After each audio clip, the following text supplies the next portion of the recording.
सबसे पहले मैं आपका परिचय जानना चाहूंगा। मेरा नाम है अनिल कुमार कलानौर। तो देखिए 2024 के इलेक्शन है, लोकसभा इलेक्शन सामने है। 25 मई को आपका वोटिंग होनी है।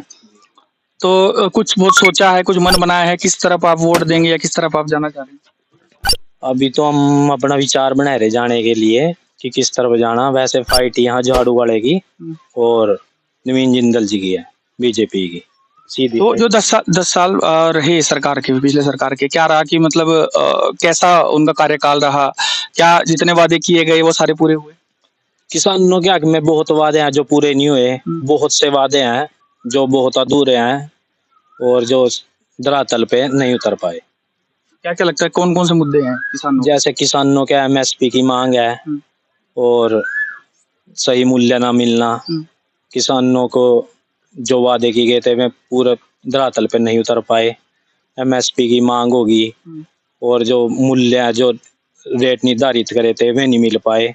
और भी बहुत समस्याएं हैं किसानों की, पानी की समस्या है, बहुत तो समस्याएं हैं। किसानों के लिए 3 कानून निकाले थे लेकिन किसान ही नहीं माने उसमें।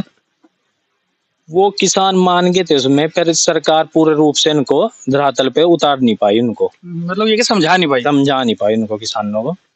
और बहुत से मामले हैं जिसमें सरकार ठीक भी काम कर रही, बहुत काम ऐसे जैसे सुरक्षा का मुद्दा है उस पर ठीक भी है। किसानों के मुद्दे पे, मजदूरों के मुद्दे पे सरकार विफल रही जी। तो यहाँ पे अगर गठबंधन की मैं बात करता हूँ तो जैसे आम आदमी पार्टी के सुशील गुप्ता जी, आज आप उनके अपोजिट में हैं। तो क्या लगता है कि उनका भी कुछ गठबंधन कुछ जोर मारेगा इस बार? हाँ, फाइट है उनकी, बीजेपी की और गठबंधन की थोड़ी फाइट है। तो पिछली बार जब 2019 में क्या लगता था आपको कि जो बीजेपी की जितनी भी सीट हैं 10 की 10 सीट बीजेपी को मिलेंगी, क्या लगता था उस टाइम? ना उस टाइम लहर भी थी और काम भी अच्छे कर रखे थे उन्होंने। तो अब क्या लगता है? अब फाइट है दोनों की। अगर मैं बात करूं कि 10 सीट है आपकी लोकसभा की, तो क्या लगता है कितनी सीटें इस बार? क्योंकि पिछली बार 10 आई, इस बार कितनी आ सकती? ये नहीं बता कोई सकते, अंदाजा मतलब इस तरह का? शायद बराबर बराबर रहे। मतलब 5-5 जो है आ सकती है। जी। तो मतलब ये अगर मैं बोलूँ तो कांग्रेस के 70 साल और इनके 10 साल, तो लगता है कुछ अंतर है इसमें? इसमें अंतर बहुत है। किसान और मजदूर जो छोटे वर्ग है में परेशान है और बहुत काम है जो ठीक भी है। तो छोटे वर्ग के लिए तो मोदी जी बोलते हैं कि हम जो है राशन दे रहे हैं लगातार, और बल्कि अब फिर दोबारा फिर बोल दिया उनको कि अगले अगर अगर आप मुझे बनाते हो अगले 5 साल भी आपको राशन फ्री में मिलेगा।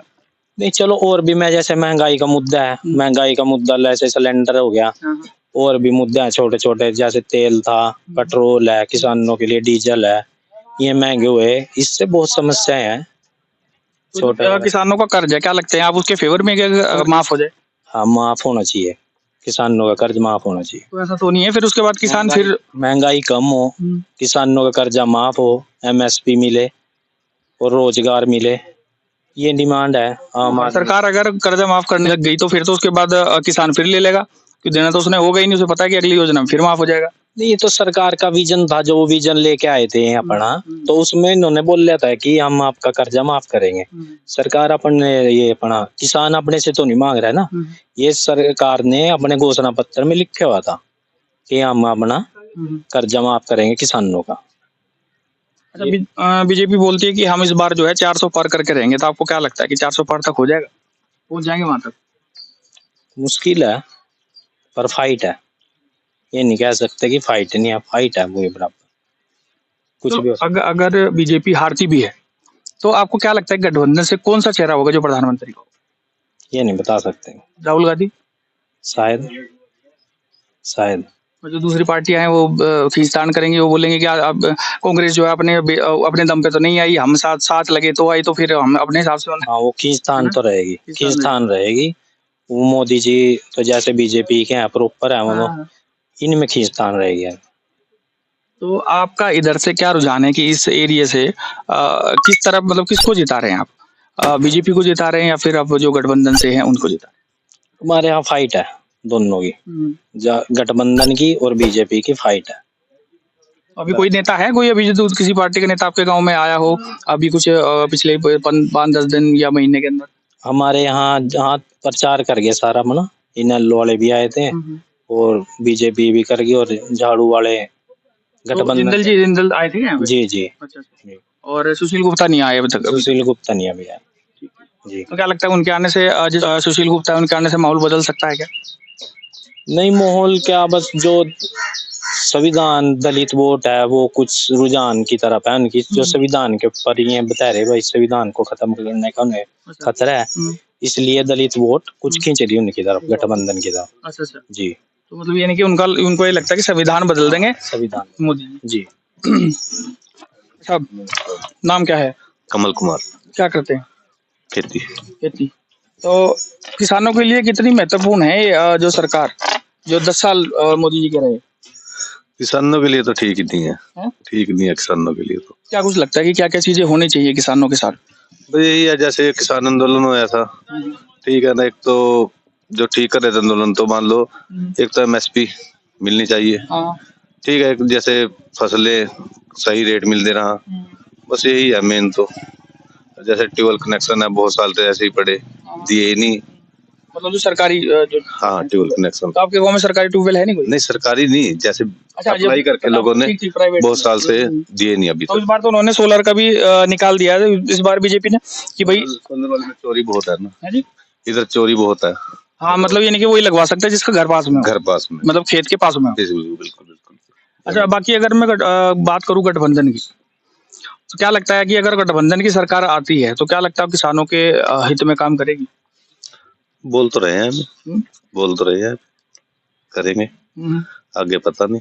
तो मोदी जी जो किसानों के लिए 2000 रुपए किस्त अगर दे रहे हैं, मतलब यानी कि मैं बात करूँ तो साल की जो 6000 रुपए दे रहे हैं, तो क्या लगता है किसान उसमें भरपेट मतलब उसका काम हो जाएगा तो 6000 रुपए? नहीं नहीं 6000 में क्या होगा उससे, पता क्या है, एक तो खाद बहुत महंगी, दवाइयाँ बहुत महंगी होगी, मान लो एक गट्टे पे 200-300 रुपए वैसे बढ़ गए। तो उनका ये कहना है कि 6000 हम दे तो रहे हैं, वास्तव पहले की सरकार ने 1 रुपया भी नहीं दिया।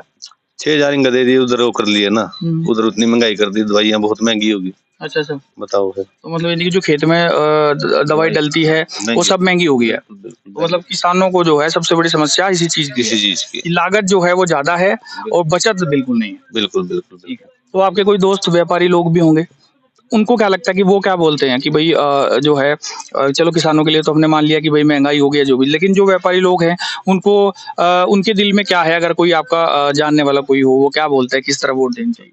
देखो कुछ बीजेपी की तरफ है, कुछ गठबंधन की तरफ है, कुछ तो मान लो ऐसे है जिनके कारोबार थोड़ा ठप हो गया तो कह रहे भी गठबंधन की तरफ, इनके अच्छे चल रहे ठीक चल रहे ठीक है, बस मोदी है मोदी है। तो हरियाणा में से क्या लगता है कि कितनी सीटें जो है लगता है आपको कि इस बार जो है बीजेपी को मिलेगी? बीजेपी को क्योंकि मैंने बीजेपी इसलिए पूछा क्योंकि पिछली बार जो है 10 की 10 सीट दी थी ना, इसलिए मैं पूछ रहा हूँ। तो 4-5 सीट तो आ जाएगी इनकी। अच्छा। उसके बाद फाइट है बाकी। तो 400 पार का जो नारा है, अगर 5-5 4-4 सीटें आने लगी तो क्या लगता है कि 400 पार का जो आंकड़ा है वो क्रॉस हो जाएगा? नहीं 400 पार तो मुश्किल है, 400 नहीं होंगे, यह सबसे बड़ी पार्टी होगी, ये बात है। अच्छा अच्छा। तो मतलब यानी कि अगर बोले जाए तो फिर अगर ये सबसे बड़ी पार्टी रही, वोट भी सबसे ज्यादा आया, तो उसका मतलब प्रधानमंत्री अगली बार मोदी जी ही बनेंगे, आपको लगता है? शायद बन भी सकता है। क्यों गठबंधन का राहुल गांधी ने पूरा देश भ्रमण कर लिया भारत जोड़ो यात्रा में, तो उसका तो कुछ फायदा मिलेगा ही नहीं। राहुल गांधी को, हाँ राहुल गांधी को मिलेगा, सीट बढ़ेगी कांग्रेस की सारे देश में, जैसे पिछली बार 50 पता नहीं 56 थी, अब की बार 100 से ऊपर जाएंगे अकेले। तो जैसे राहुल गांधी की छवि बहुत मतलब इतनी अच्छी नहीं है, मीडिया में भी अगर मैं देखूं सोशल मीडिया पे भी आप देखते होंगे तो उनको पता नहीं किस किस नाम से बोला जाता है, तो क्या लगता है कि अगर वो प्रधानमंत्री बन जाते हैं तो क्या वो देश को अच्छी तरह से चला पाएंगे? बिल्कुल चलाएंगे, पढ़े लिखे आदमी है यार, जो मान लो अमेरिका या इधर इंग्लैंड भाषण दे रहे जाके यूनिवर्सिटियों में, यूनिवर्सिटी में अनपढ़ आदमी तो भाषण देगा नहीं, पढ़े लिखे हुए मान लो 4 बच्चे बैठे हो सुन रहे तो पढ़े लिखे आदमी देगा जिसको नॉलेज होगी कुछ, ऐसा अनपढ़ आदमी तो भाषण देने से गया। मोदी भी तो जाते हैं, मोदी भी ऐसे करते हैं, स्टेडियम बुक करवा लेते हैं, पब्लिक फुल आती है, बोलते हिंदी में, क्योंकि वो तो बोलते मेरी मातृभाषा हिंदी है और हिंदी में बात करूंगा मैं। वो बोलने से क्या यार, एक लिखे हुए आगे उसमें बोल रहे बस, एक मान लो आगे लिखा हुआ उसको बोल रहे बस, और कुछ नहीं है। एक लिख के दे दिया उनको भी ऐसे ऐसे है, अब ऐसे बोलना, अब ना कोई क्वेश्चन हो तो क्वेश्चन पूछते हैं ना लड़के, वहाँ पे यूनिवर्सिटी में जाते हैं तो क्वेश्चन पूछते हैं ना हर बात में, वहाँ तो क्वेश्चन नहीं पूछना कोई, एक पर्चा रख दिया वो बैठा है सामने, उसके सामने पर्चा रख दो बोल देगा तो, जवाब नहीं होगा फिर क्या, ये बात है ना। तो मतलब अगर आप सोच रहे हैं कि पढ़ा लिखा जो है प्रधानमंत्री हो तो वो अच्छा है। हाँ, होना चाहिए। ठीक है जी, बहुत बहुत धन्यवाद आपका।